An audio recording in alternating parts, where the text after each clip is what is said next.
క్షత్రియ సంక్షేమ పరిషత్ cosmo cultural sports ల దాతృత్వం సామాజిక సేవ ఆదర్శనీయం. విప్లవ వీరుడు అల్లూరి సీతారామరాజు జయంతిని పురస్కరించుకుని పాలకొల్లులోని క్షత్రియ సంక్షేమ పరిషత్ కళ్యాణ మండపంలో క్షత్రియ సంక్షేమ పరిషత్ కాస్మో కల్చరల్ స్పోర్ట్స్ ఆధ్వర్యంలో జరిగిన జయంతి వేడుకలో కేంద్ర మంత్రి భూపతి రాజు శ్రీనివాస్ శర్మ, మాజీ ఎంపీ కనుమూరి బాపిరాజులతో కలిసి పాల్గొన్నారు. ఈ సందర్భంగా కాస్మో కల్చరల్ స్పోర్ట్స్ కాంప్లెక్స్ అధ్యక్షులు గొట్టముక్కల గాంధీ భగవాన్ రాజు దంపతులను సత్కరించారు. మానాయుడు గారికి పెద్దలు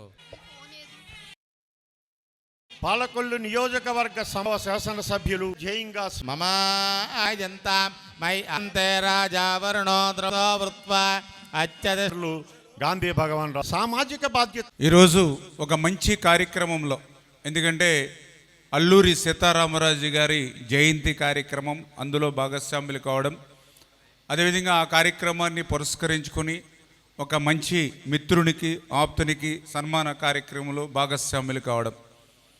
ఎందుకంటే ఈరోజనే కాదు, నేను చిన్నప్పటి నుంచి కూడా, చదువుకుంటున్నప్పటి నుంచి కూడా ఆ రోజు అల్లూరి సీతారామరాజు గారి యొక్క పోరాటం ఆ రోజు పాఠ్యాంశాల్లో పుస్తకాల్లో ఉన్నది టీచర్లు చెప్తున్నప్పుడు, చదువుతున్నప్పుడే బ్రతికితే అల్లూరి సీతారామరాజులా బ్రతకాలనేటువంటి విధంగా ఒక రోల్ మోడల్గా చిన్ననాటి నుంచే అల్లూరి సీతారామరాజు మన మనసుల్లో, ఇంకా చిన్న వయసులో 27 సంవత్సరాల పిన్న వయసులోనే ఈ దేశం కోసం, ఈ దేశ స్వతంత్రం కోసం, ఈ దేశ స్వేచ్ఛ కోసం ప్రాణాలను సైతం అర్పించడం అంటే సామాన్యమైన విషయం కాదు. అటువంటి త్యాగం రేపు భవిష్యత్తు తరాల వారికి కూడా మనం అందజేయవలసిన అవసరం ఉంది. అదేవిధంగా ఆయన పోరాట పటిమ ఆ రోజు మనందరం కూడా చూసాం.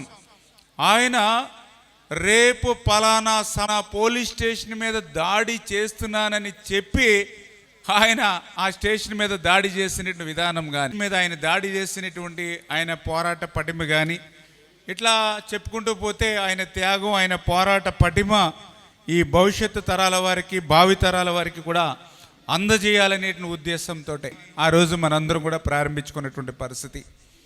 అంతేకాదు, అల్లూరి సీతారామరాజు గారి యొక్క స్ఫూర్తి ప్రతి గ్రామానికి వెళ్ళాలి, ప్రతి గడపకు పోవాలి, ప్రతి ఇంటికి చేరుకోవాలి, ప్రతి యువత గుండెల్లో ఆయన చేసినటువంటి త్యాగం, పోరాటం ఉండాలనే ఉద్దేశంతో అల్లూరి సీతారామరాజు గారి యొక్క 125వ జయంతోత్సవాలను పాలకొల్లు నియోజకవర్గంలో సంవత్సరం పొడవునా కూడా పెద్ద ఎత్తున కూడా ఆ రోజు మనం నిర్వహించుకునేటువంటి పరిస్థితి.